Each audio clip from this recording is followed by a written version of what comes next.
Hindi cinema के इतिहास में कुछ चेहरे ऐसे हैं जिन्हें वक्त कभी नहीं भुला पाया। एक ऐसी ही अभिनेत्री थी जिनकी मुस्कान को देखकर लोग दीवाने हो जाते थे। उनकी आंखों में एक अलग ही जादू था और जिनकी खूबसूरती की मिसाल आज भी दी जाती है। लेकिन उस खूबसूरत चेहरे के पीछे एक ऐसी ज़िंदगी छिपी थी जिसमें संघर्ष था, प्यार था, दर्द था और एक ऐसा अकेलापन था जिसने उनकी ज़िंदगी के आखिरी सालों को बेहद मुश्किल बना दिया। ये कहानी है मधुबाला की, एक ऐसी अभिनेत्री जिसने सिर्फ 36 साल की उम्र में दुनिया छोड़ दी, लेकिन अपने पीछे हिंदी सिनेमा की ऐसी विरासत छोड़ गई जिसे आज भी याद किया जाता है। मधुबाला का जन्म 14 फरवरी 1933 को दिल्ली में हुआ था। उनका असली नाम था मुमताज़ जहां बेगम दहलवी। परिवार आर्थिक स्थिति बहुत अच्छी नहीं थी और बचपन से ही परिवार की जिम्मेदारी उनके जीवन का हिस्सा बन गई थी। बहुत छोटी सी उम्र में ही उन्होंने फिल्मों में काम करना शुरू कर दिया। बाल कलाकार के तौर पर उन्होंने बसंत जैसी फिल्म में काम किया। उस समय शायद किसी ने नहीं सोचा होगा कि यह छोटी सी बच्ची आगे चलकर भारतीय सिनेमा की सबसे खूबसूरत और लोकप्रिय अभिनेत्रियों में गिनी जाएगी। धीरे धीरे उनका चेहरा दर्शकों के बीच पहचाने जाने लगा और फिर मुमताज़ बन गई मधुबाला। मधुबाला के कैरियर में बड़ा बदलाव आया फिल्म महल से। फिल्म का रहस्यमय माहौल, शानदार संगीत और मधुबाला की खूबसूरती, इन सब ने दर्शकों को अपना दीवाना बना दिया। फिल्म का गीत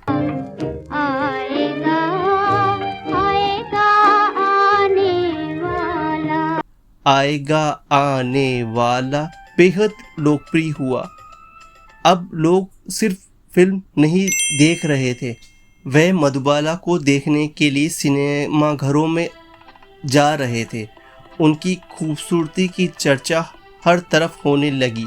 लेकिन मधुबाला की खासियत सिर्फ उनकी खूबसूरती नहीं, उनके अंदर अभिनय की ऐसी क्षमता भी थी जो उन्हें बाकी अभिनेत्रियों से अलग बनाती थी।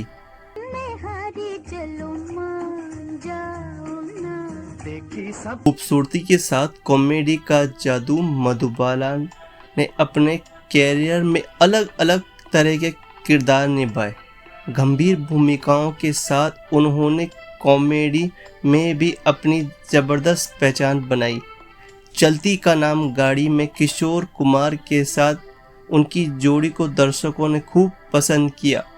उनकी मुस्कान, उनकी कॉमेडी टाइमिंग और उनकी मासूमियत, सब कुछ दर्शकों के दिल में उतर जाता था। यहाँ तो 2-4 रोज भूखे रहने के बाद भी रोटी नहीं मिलती। रोटी नहीं मिलती? तो दूध बिस्किट क्यों नहीं खा लेते? अरे हाँ, ये तो मुझे बिल्कुल सूझा ही नहीं। आप बड़ी होशियार मालूम होती।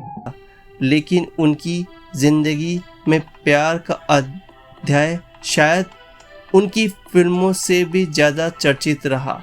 मधुबाला की जिंदगी में एक समय अभिनेता दिलीप कुमार आए। दोनों के बीच प्यार हुआ। उनकी जोड़ी पर्दे पर ही बेहद पसंद की जाती थी और निजी जिंदगी में भी दोनों एक दूसरे के बीच काफ़ी करीब आ गए।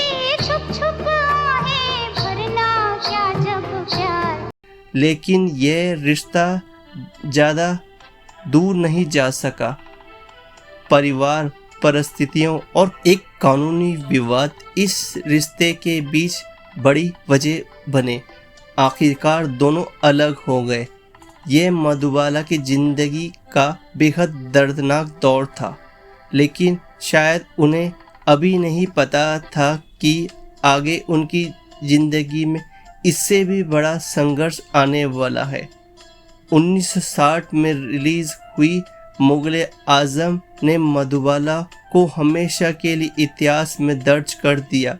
अनारकली के किरदार में उन्होंने एक ऐसा अभिनय किया जिसे आज भी भारतीय रहे नसीब, जिल्ले इलाही की फराख दिली से कनीज को यही उम्मीद थी। सिनेमा के महान प्रदर्शनों में से गिना जाता है। दिलीप कुमार के साथ उनकी स्क्रीन केमिस्ट्री, उनकी आंखों का दर्द, उनकी आवाज़, उनका चेहरा, सब कुछ मिलाकर अनारकली को अमर बना दिया। दर्शक पर्दे पर एक अभिनेत्री को नहीं बल्कि सचमुच एक प्रेम में डूबी अनार को देख रहे थे। जिस समय पर्दे पर मधुबाला प्रेम और दर्द का अभिनय कर रही थी, उनकी अपनी जिंदगी भी धीरे धीरे दर्द में घिर रही थी। बीमारी जिससे जिंदगी बदल दी। मधुबाला को दिल से जुड़ी गंभीर बीमारी थी। उनके परिवार के अनुसार उन्हें जन्मजात हृदय संबंधी समस्या थी। इसके बावजूद उन्होंने काम करना बंद नहीं किया। कहा जाता है कि वह अपनी बीमारी को गंभीरता से लेने के लिए तैयार नहीं थी और अपने कैरियर को जारी रखना चाहती थी।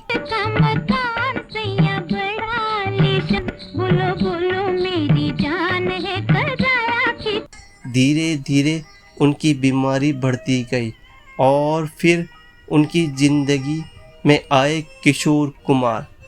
मधुबाला और किशोर कुमार ने 1960 में शादी कर ली। शादी के समय मधुबाला की सेहत पहले से ही खराब थी। हाल कैसा है जनाब का, क्या ख्याल है आपका। परिवार ने भी उन्हें शादी के लिए जल्दबाजी न करने की सलाह दी थी, लेकिन दोनों ने शादी कर ली। शादी के कुछ समय बाद ही जब मधुबाला की हालत ज़्यादा खराब हुई तो किशोर कुमार उन्हें इलाज के लिए लंदन लेकर गए। वहाँ डॉक्टरों ने उनकी स्थिति बेहद गंभीर बताई और परिवार के अनुसार उन्हें ज़्यादा लंबा जीवन न होने की बात कही और यही से मधुबाला की ज़िंदगी का सबसे दर्दनाक अध्याय शुरू हुआ। लंदन के बाद पिता के घर वापसी।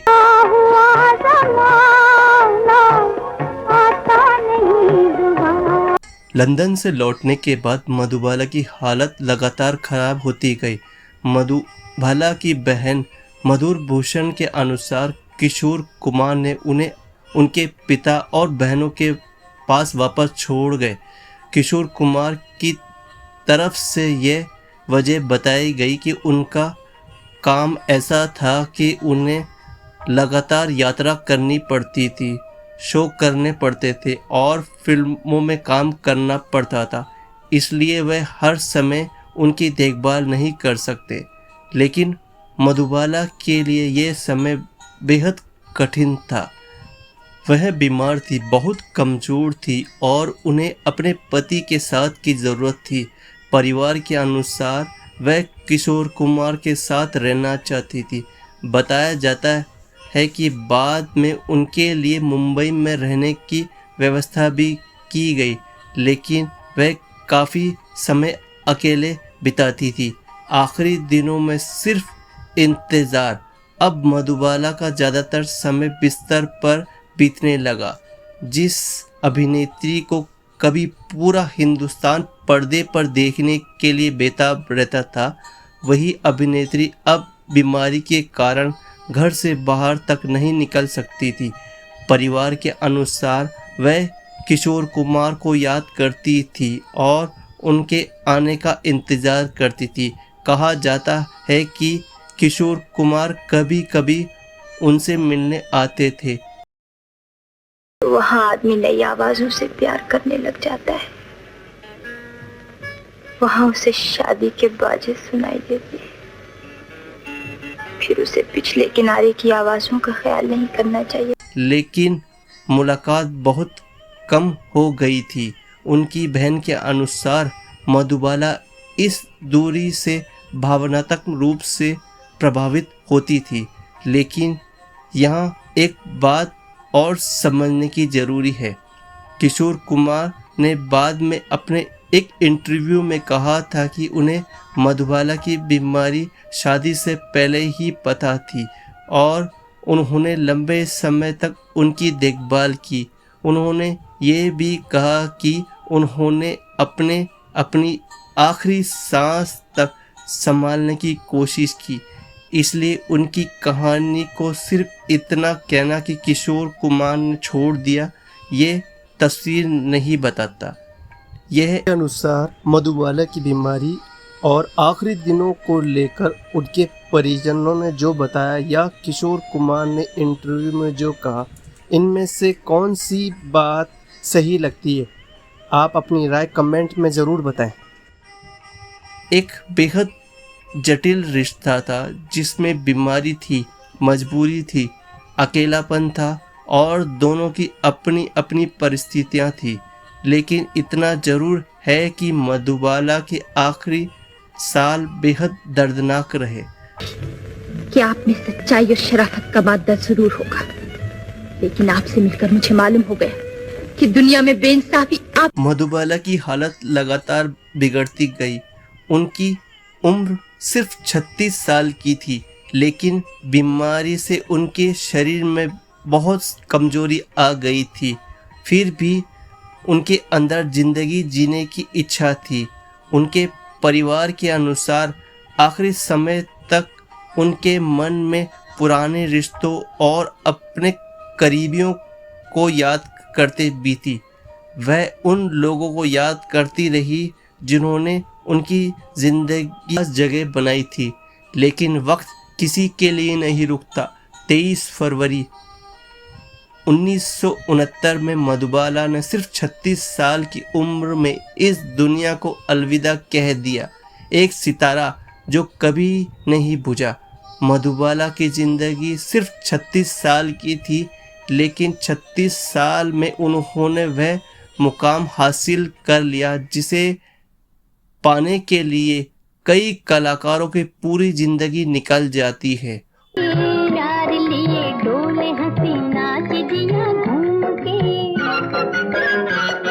उनकी खूबसूरती से लोगों को अपना दीवाना बनाया, अभिनय से अपनी पहचान बनाई, अनारकली बनकर इतिहास रचा और अपनी जिंदगी के दर्द से ऐसी कहानी छोड़ गई जिसे आज भी लोग याद करते हैं। शायद मधुबाला की सबसे बड़ी खासियत यही थी कि उनकी मुस्कान के पीछे छिपा था दर्द भी लोगों को दिखाई देता था।